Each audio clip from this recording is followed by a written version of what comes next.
안녕하세요. 호세아 4장 1절에서 10절입니다. 1절. 너희는 여호와의 말씀을 들으라. 이스라엘 자손들이여, 여호와께서 이 땅에 사는 사람들의 시비를 가려주실 것이다. 이 땅에는 진리도 없고 인애도 없고 하나님을 아는 지식도 없다. 이스라엘은 하나님의 재판정 앞에 서 있는 피고처럼 재판석에서 심판장 여호와의 말씀을 겸손한 태도로 들어야 하는 입장에 처해 있습니다. 들어라 하는 쉐마 단어는 이스라엘 자손이 날마다 암송하는 신명기 말씀을 상기시킵니다. 이스라엘 자손이 하나님과 언약을 맺을 때부터 날마다 암송해야 했던 그 말씀, 즉 마음과 성품과 힘을 다하여 하나님을 사랑하고 하나님의 말씀을 마음판에 새기고 자녀에게 부지런히 가르치고 순종하라는 그 말씀을 이스라엘이 들었다면 현재 그들은 하나님의 심판의 말씀을 들을 필요가 없었을 것입니다. 시비를 가리신다는 것은 여호와께서 친히 고소하셨다는 것입니다. 2절. 저주와 거짓과 살인과 도둑질과 간음만 있을 뿐이다. 그들이 폭력을 사용해 피가 피를 부르게 한다. 진리와 인애와 하나님을 아는 지식이 없는 결과 비롯된 죄악입니다. 대체로 십계명과 관련된 죄악들입니다. 폭력을 사용한다는 단어는 막혀있던 것이 거침없이 터지는 모습을 나타냅니다. 폭력이 이스라엘 사회에서 거침없이 쏟아져 나왔습니다. 도덕성이 완전히 무너져 내린 것입니다. 피는 사람의 생명을 상징하는 표현으로서 피가 피를 부르게 한다는 것은 범죄로 말미암아 무고한 생명이 죽게 되었고 그러한 일이 사회에 만연했음을 나타냅니다. 4절. 그러나 결코 어느 누구와도 시비를 가리지 말라. 어느 누구를 나무라지도 말라. 내 백성들이 마치 제사장과 시비를 가리는 사람들 같다. 시비를 가린다는 것은 소송을 제기하는 것을 뜻합니다. 서로 소송을 제기하고 책망하고 말다툼하는 것으로 결코 사회적 문제가 해결되지 않습니다. 이 문맥에서 하나님은 그 누구보다 제사장에게 이스라엘의 심판을 초래한 가장 큰 책임이 있다고 하십니다. 백성들이 사회적 악에 대해 서로 소송을 제기하고 손가락질하면서 비난할 때 사실상 그 모든 악행에 대한 책임이 있는 제사장에게 하는 것이나 마찬가지라는 것입니다. 지금 여호와께서 소송하는 상대는 백성이 아니라 제사장입니다. 백성들을 말씀으로 잘 가르쳐 올바른 길로 인도하지 못한 것과 하나님에 대한 지식을 버린 죄가 있는 것입니다. 5절.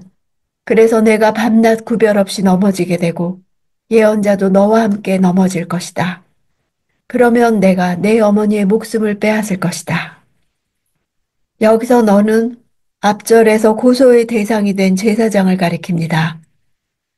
단수로 표현된 제사장은 이스라엘 제사장 전체를 구성하는 집단적 의미를 나타냅니다.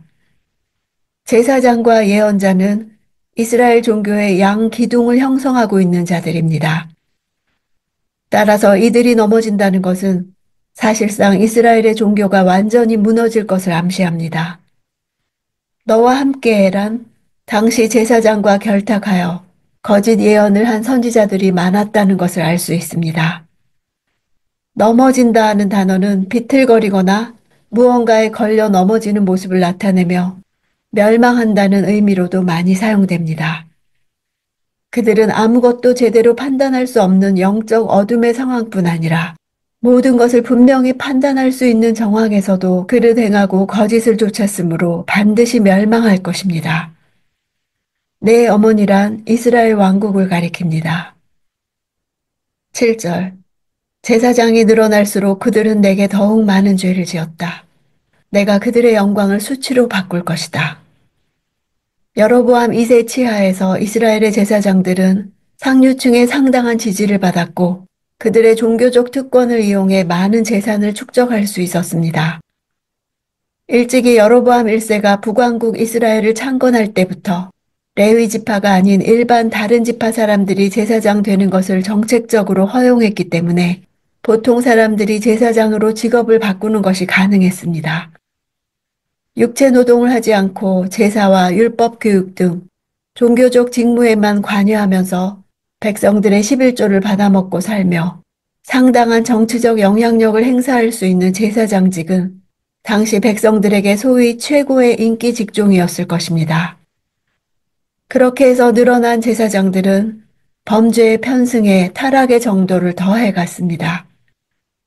자신들이 당시 사회에서 누렸던 특권과 재산과 영향력을 이용해서 더욱더 가증한 범죄를 자행했기에 하나님께서는 그들이 영광으로 여기던 그 모든 것들을 비롯하여 제사장이라는 직임이 나타내는 영예 등을 모두 다 치욕적인 것으로 바꾸어 버릴 것이라 하십니다. 8절. 그들은 내 백성들의 속죄 제물을 먹고 백성들이 죄 범하기를 원하고 있다. 제사장들은 백성들이 죄를 지을수록 재물이 늘어나니 백성들이 죄 짓는 것을 좋아했습니다. 하나님에 대한 예배 자체보다 제사장직의 권한을 이용하여 벌어들이는 수입에 관심이 더 많았으며 백성들에게 하나님을 아는 지식을 가르치기보다는 그들에게 죄를 짓는 삶을 더욱더 부추겨 더 많은 재물을 얻는 데 혈안이 되어 있었습니다. 결국 백성들의 죄악의 중대한 원인 한 가지는 제사장들의 탐욕이었던 것입니다. 10절. 그들이 먹어도 배부르지 않을 것이고 음란한 짓을 해도 번성하지 않을 것이다. 그들이 여호와께 순종하기를 포기했기 때문이다.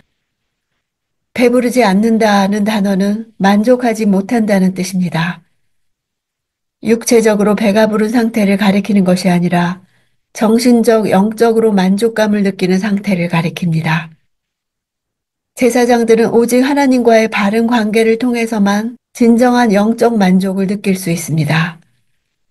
의와 거룩을 추구할 때에만 그들은 진정한 행복을 얻고 누릴 수 있는데 죄악된 것, 세상적인 것을 통해서 그것을 얻으려고 했으나 그들이 얻은 것은 허무뿐이었던 것입니다.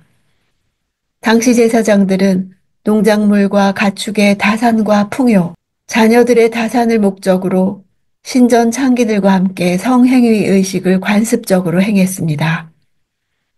음란한 짓을 해도 번성하지 않는 것은 풍요와 다산을 약속하는 가나안 땅의 우상이 실상 허무한 것이며 그 실체조차 없는 것임을 입증하는 것입니다. 제사장이 하나님을 아는 지식을 버렸고 그래서 백성들이 하나님을 아는 지식이 없었고 그 결과 이스라엘은 망했습니다. 하나님을 아는 지식을 버리는 것은 무슨 뜻일까요? 마지막 절에 답이 있습니다. 그들이 여호와께 순종하기를 포기했기 때문이다. 하나님을 아는 지식을 버리는 것은 하나님께 순종하기를 포기한 것입니다. 하나님이 어떤 분이신지 알지 못하기에 순종하지 않는 것입니다. 나의 현실에서 나는 아무것도 할 수 없을 때 하나님이 전능한 분이시며 선한 분이시며 나를 사랑하신다는 사실을 진정 안다면 전능한 분으로 다가오시는 그분을 발견할 것입니다. 그것이 하나님을 안다는 것입니다. 하나님을 내 삶의 현장에서 날마다 만나 경험하기 원합니다.